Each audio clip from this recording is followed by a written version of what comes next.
Kuting! Kuting, kuting, kuting, mulawas! Yo, yo, yo!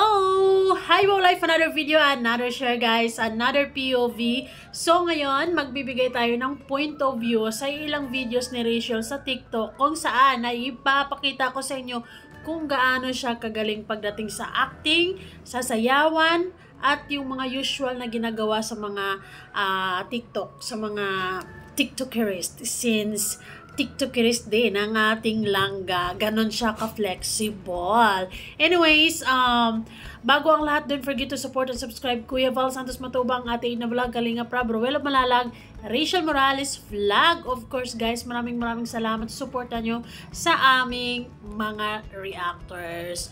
Muamot chup chup, and maraming salamat sa mga hindi pag-skip ads. So ito na nga guys, medyo naging controversial at talagang pinag-uusapan si Rachel sa kanyang trip nung nakaraang live, yung acting-actingan niya. Dahil ang daming nagalit, napasama ang loob, and kung ano mang mga hindi magandang nararamdaman nila sa actingan ni Rachel. Si Rachel kasi sa TikTok guys, kung mapapansin nyo, kung nakakasunod o nakakasubaybay kayo sa TikTok niya, andun talaga yun, na ipamalas talaga ni Rachel ang angking galing niya at yung mga talento talaga niya. Marunong siyang magdrama, marunong siyang umiyak, madrama siya, ma-acting, OA, hindi sa OA na yung overacting. Yung andun lahat, makikita mo siya doon, makikilala mo siya sa TikTok na magaling talaga siya, dahil hindi naman siya abot ng almost million followers doon sa TikTok kung wala siyang ganap, diba? Talagang meron siyang ibubuga pagdating sa TikTok. Kaya ito, tuloy ang drama, tuloy ang aktingan ng nag-isang langga natin na si Rachel Morales Vlog. So guys, sana'y hinahinay lang tayo sa pag-komenta sa kanya ng mga masasamang words, mga harsh words na ginagamit natin sa kanya, dahil ay masakit din talaga sa damdamin, no? At hindi rin basta-basta. Pero masasabi ko lang kay Langga Rachel, stay strong lang talaga, lagi langga, dahil marami-rami ka pang mga hamon sa buhay na mapagdaanan. Ganito talaga ang kalakaran ng buhay sa sukmin. Dahil pinasok mo ito, kailangan mong paghandaan, kailangan mong maging prepared, kailangan mong tanggapin na we can't please everybody, diba? But anyways, this is it. Tuwang-tuwa ako dito, at isa to sa mga din sa TikTok niya. Isa sa mga nagugustuhan ko, no? Kasi ang galing niya dito eh. Ayun. Sige na nga. Kuting! Kuting, kuting, kuting, mula washing, hindi ko maintindihan kung sa... Diba? Patikim pa lang yan, pero grabe, kakabog-kabog talaga yung dibdib mo, at talagang tatayuan ka ng balahibo dahil talagang merong ibubuga ang ating langga pagdating sa actingan guys. So, diba? Paparoon ang pagkakataon dahil ako kunyang nakabaon. Yan, grabe yung facial expression talaga, no? Kuhang-kuha, at yung ang galing lang, sobra.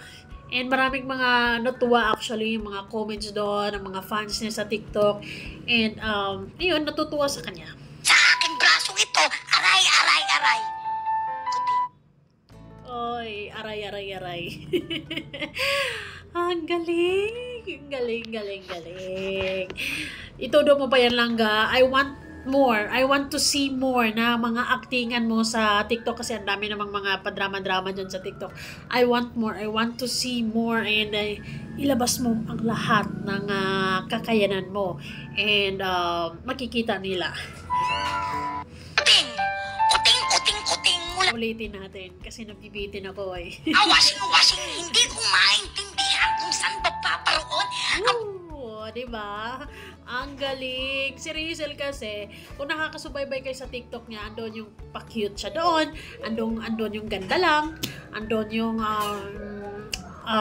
sexy siya. Actually, you can see ng kabuuang Rachel Morales Vlog doon sa TikTok, na talagang naipamalas niya kung anong trip niya sa buhay, kung anong trip niya sa araw na yun, kung anong trip niya sa mga oras na yun sa TikTok. Dahil doon mo siya makikita, dahil lagi-lagi siyang nag-upload doon. Ano? ito. Aray, aray, aray. Aray. Guys, talagang totoo ang aray. Kapag ka, bilib lang ako si Rish, bilib lang ako sa kanya. Kasi talagang ako, yung mga nangyayaring issue, talagang nasasaktan ako. Nalitong-lito na rin ako kung paano ko ipagtanggol si Langgay. Kasi ang daming mga nanguhusga sa kanya.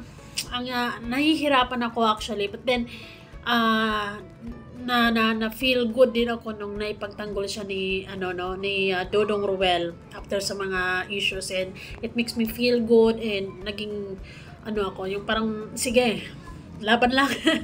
Laban lang, and until nakita ko to ay grabe.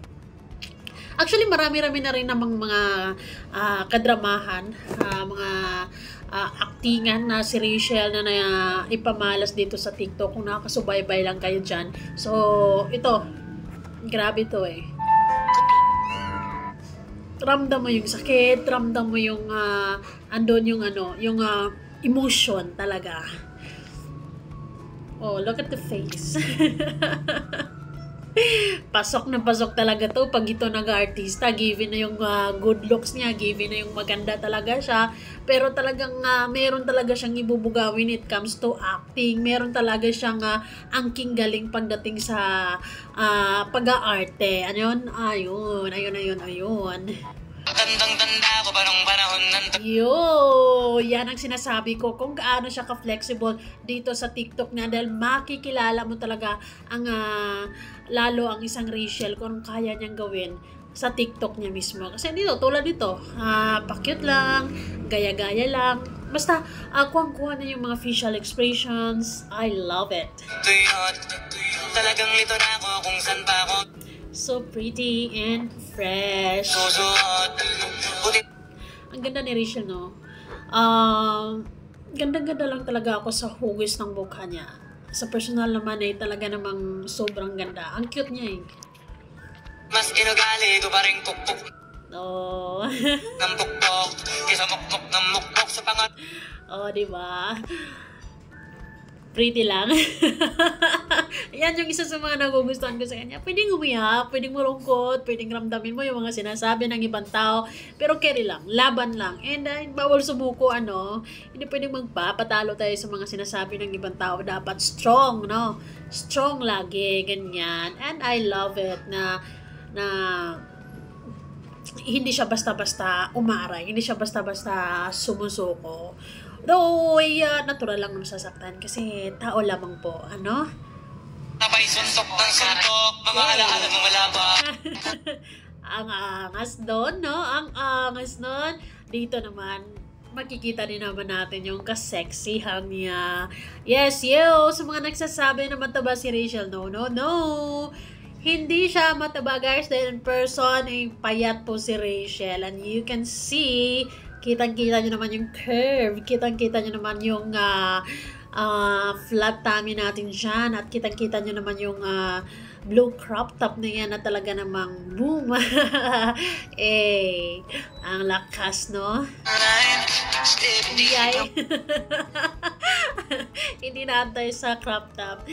Pero in fairness, sa TikTok kasi si Rachel, minsan nasa TikTok kasi nakikita mo talaga doon ang isang Rachel na marunong sumayaw, marunong umakting, pagdating sa arte, pag-arte-arte, kayang-kaya niya. She can do it all. And I love it.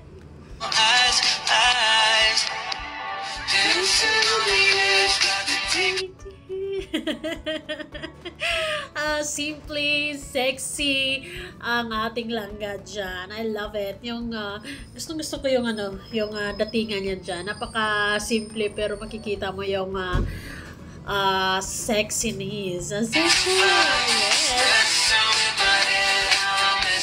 Di ba? Blue na blue. Ay, buhay na naman ang mga blue hearts natin dyan. Pero in fairness naman talaga, kay Rachel, ang dami naman talaga niyang kayang gawin. At makikita natin yan lahat-lahat dyan sa TikTok. Ayun.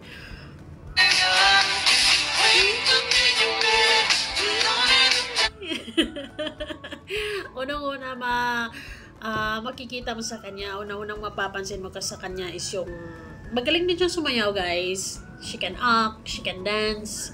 TikTokeris talaga ang person. Mapagmahal siya sa mga kapatid niya, sa pamilya niya.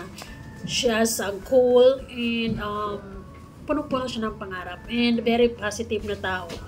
Yes, guys, it's Rachel Morales. Remember,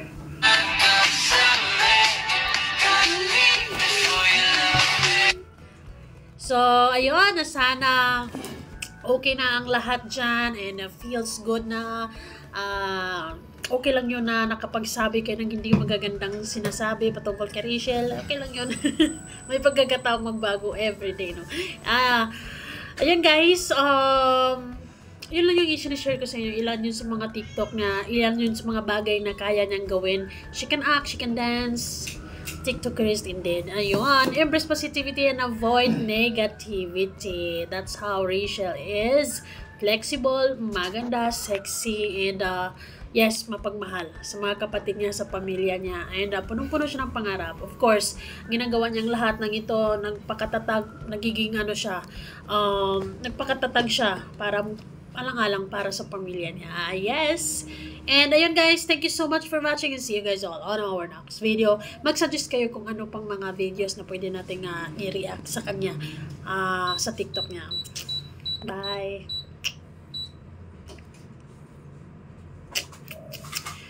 Ba't ayaw mamatay?